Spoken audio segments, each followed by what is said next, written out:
Hello guys, you are welcome back to my YouTube channel. In today's video, we are going to learn how to sew this top. I shared with you how to draft and cut this top in my previous video. If you are yet to see it, please, the link is in my description box below. Okay, so let's get right into this video. Here, I'm starting with the front pattern.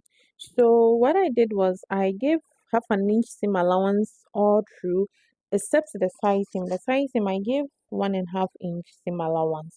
So here I'm going to pin the center panel and the side panel together like so.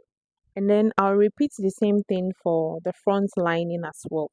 Now for the yoke is also going to be attached at that side. But you see, in between the yoke, we have that pleated design at that side. So what I did was I divided my bust into two. So half of my bust measurement, and then I added 10 inches. Then the width is 6 inches. So the long strip I used 6 inches by my bust measurement divided by 2, and then I added 10 inches. So what I'll do is, before folding the pleats, I'll go ahead and fold in the edge like this. So I will go ahead and stitch this part before folding my pleat. So for the pleat, I didn't use the specific measurement. I just went ahead to fold in one direction like so, like a knife pleat like so, before moving to the ironing board to press it very well. So this is what I have after pleating. This is what I have, and then I ironed my seam, my front. So I ironed the seam open, and it's looking nice, guys. I've ironed the seams open, so I'll go ahead and pin the pleated design on the neckline before attaching the yoke. At the armhole area, you are going to leave half an inch before attaching the pleated design at that side. That will enable us to have room to fix our sleeve.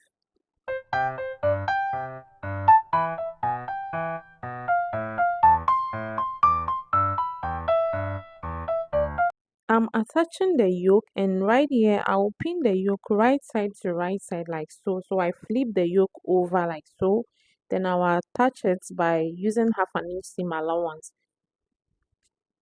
Right here I've gone ahead to stitch, and then I'm going to attach the lining.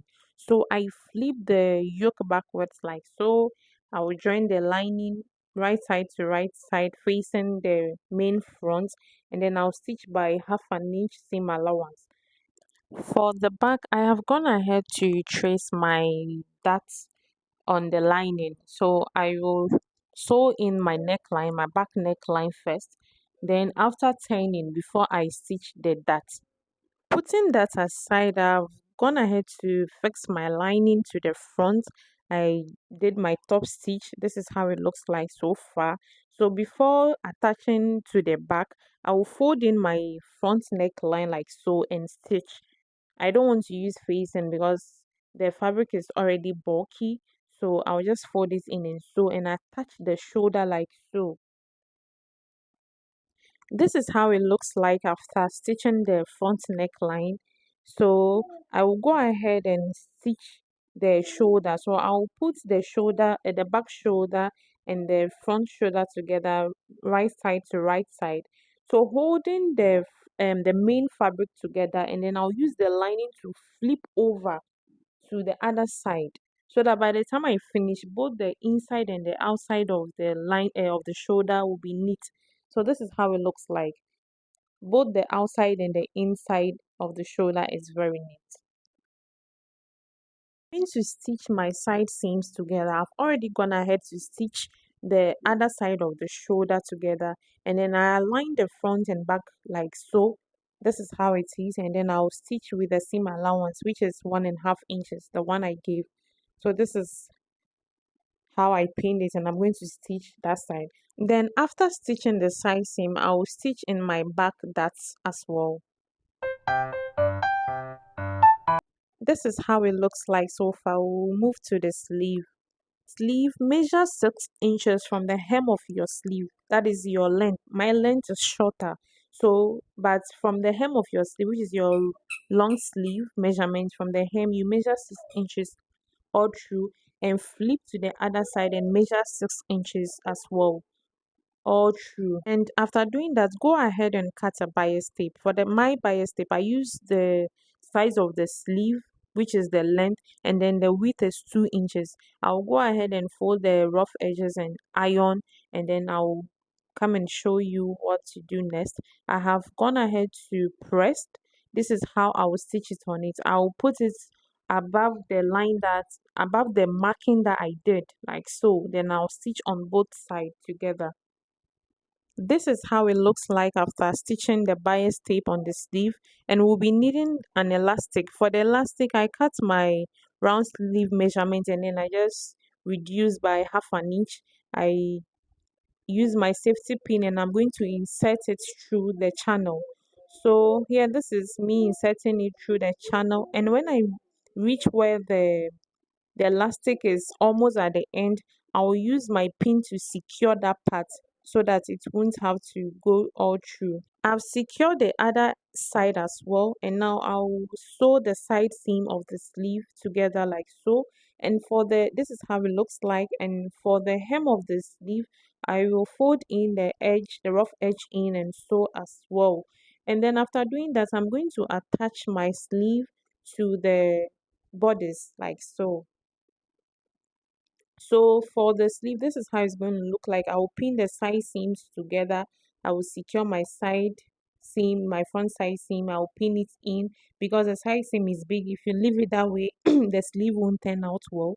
So you pin it this way and pin the crown of the sleeve also together. Now the remaining excess at that side, I'm going to pleat it like so. So this is how it's going to look like. So this is it all done. Here is how it looks like for now. The peplum is not joined, but this is how it looks like for now. I'm loving it. I like it. Yeah, I like it. So moving on to the peplum part. Here I've gone ahead to iron the medium weight interfacing on the peplum, and then I'll join those two sides together. I'll repeat the same thing for the lining. I'll cut through the lining and then I'll join the two pieces together. After joining that side, we will now attach the hem of the peplum together. So here I place the lining on top of the main fabric and then I'll stitch the hem of the peplum. So this is how it looks like after I went to press everything and it's looking neat. I'll go ahead and attach it to the waist of the bodice. So here I'll pin the two together before moving to the machine to stitch.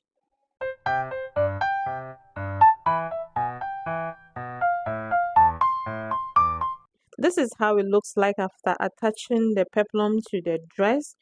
So the dress is almost done. So I'll go ahead and overlock the rough edges, the waistline and the zipper line, and then I'll fix my zip and show you how it looks like. Thank you for watching, guys. I would love for you to recreate this and let me see how your sleeve design turns out. Okay, so this is the final look. I love this. I'm going to rock this with my jeans. Yay! Thank you for watching, guys. Please like, share, and subscribe, and see you in my next video. Bye.